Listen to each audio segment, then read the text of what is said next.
I had a fascinating experience today. We're in the process of moving. I haven't made any videos the last couple of weeks because we were just crazy busy. End of the school year, working full time, packing up the house, moving into the new space, and I'm nothing but thankful. And also, there's so much, and so naturally, I've been spending a lot of time on Marketplace because I've got things I'm letting go of. I got things I'm trying to find for the new space, and it's just a Marketplace is its own sort of quirky little ecosystem. Also putting things aside into piles for tag sales and giveaway, and just sort of moving of the energy.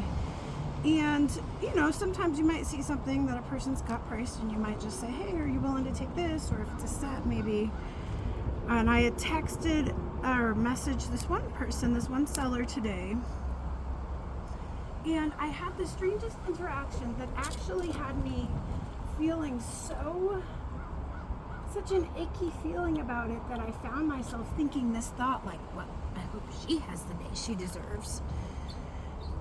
And it was fascinating that I noticed that in my mind, because typically I like to think of myself as a self-aware person who wants to bring love to the world and light to the world, and really be a part of the solution for what is going to help the world right now. With we've got war and we've got division on so many ways, and so I thought it was fascinating because her response to my question was so aggressive that when I noticed happened in my body is that I felt it like it was a dart in my gut. And this was a complete stranger. And the thing is, I'm communicating with people all day long on Marketplace. Either I'm buying things or selling things. And so this was quite an unusual experience. And it just left me feeling so, it was such an intense response that it made me just instantly want to respond back of like, eh. And I sat with it and I thought about it, and I thought about how, like, what would make somebody respond that way. And I thought, well, maybe she was just in a rush. Maybe she was in the middle of something, saw my question, and just typed back a quick response that I interpreted as a certain way. So there's that.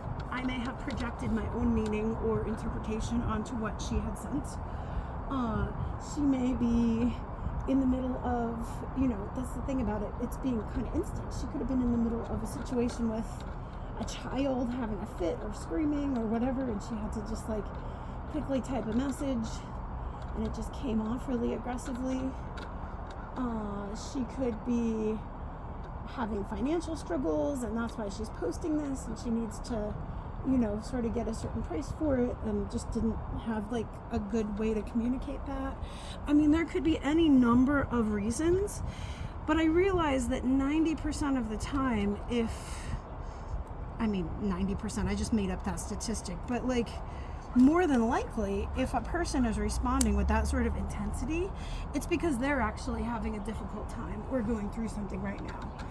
And so for me to be able to, instead of, and it got me thinking about how we manifest. How there's people that just constantly have bad luck, and bad luck is happening, or bad things happen, or maybe like this woman gives me a response that just, when I'm generally a good-natured person and I'm generally wanting to wish good things on people, but in this moment it left me with such an icky feeling that I had this thought in my mind of like, I confess, and I'm showing you, this is the human mind, because there was even this thought that floated through my mind of like, well, I hope she doesn't sell that, which is terrible.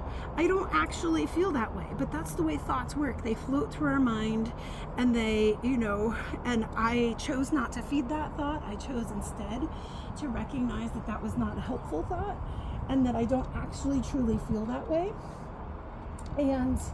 But I recognized it in myself, and this, I believe, is the process of self-awakening. And in fact, if she really is going through a hard time, and if our thoughts really do affect reality, and if I have the ability to think a thought that's going to be helpful for her, then I can, support her and say, well, I'm super, I hope that she does get the price that she needs, and I hope that she finds the buyer she needs, and it's not going to be me in this moment, but I wish her well, and I hope she has a better day.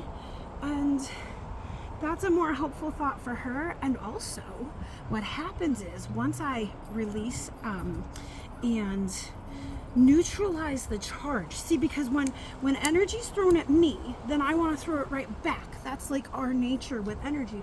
But instead, I tried to sit with it. My feet are on the ground right now. I'm doing a gardening project, and so I'm trying to just I couldn't quite get it out of my mind because I kept feeling this feeling in the pit of my stomach.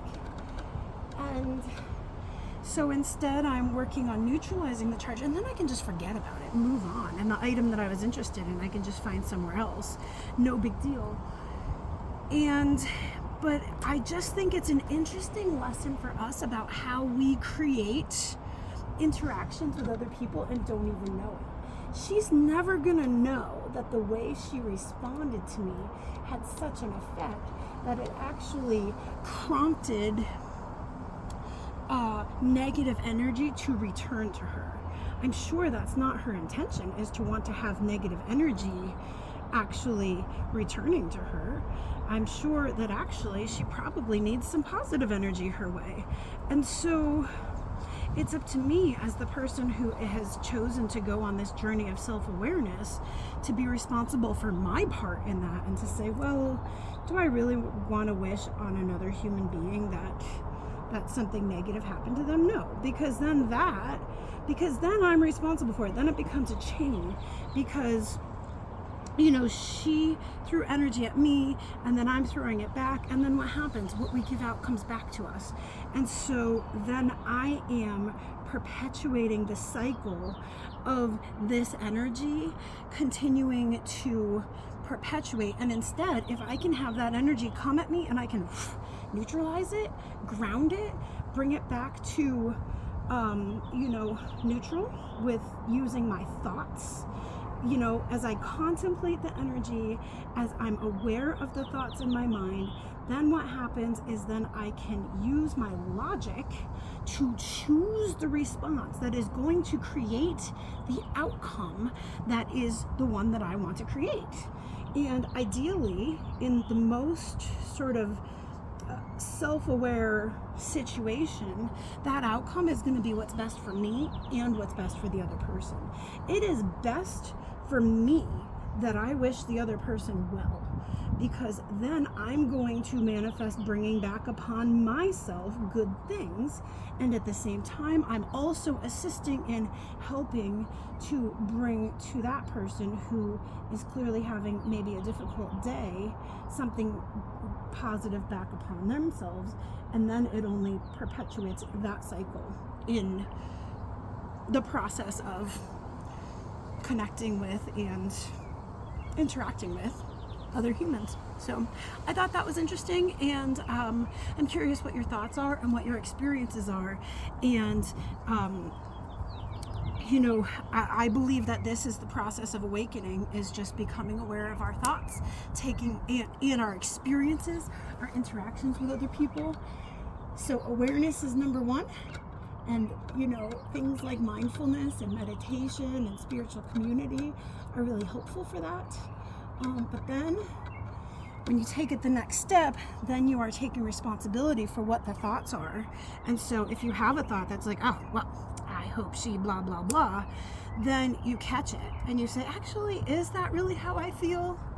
Well, I might have felt that way in the moment, but at the end of the day, I don't want bad things to come back upon any human. I actually want to help be a part of the solution. So I'm going to take responsibility for myself. I'm going to take responsibility for my thoughts, and I'm going to create a different outcome for myself and for the other person. So thanks for sharing those ideas with me, and let me know what you think about it.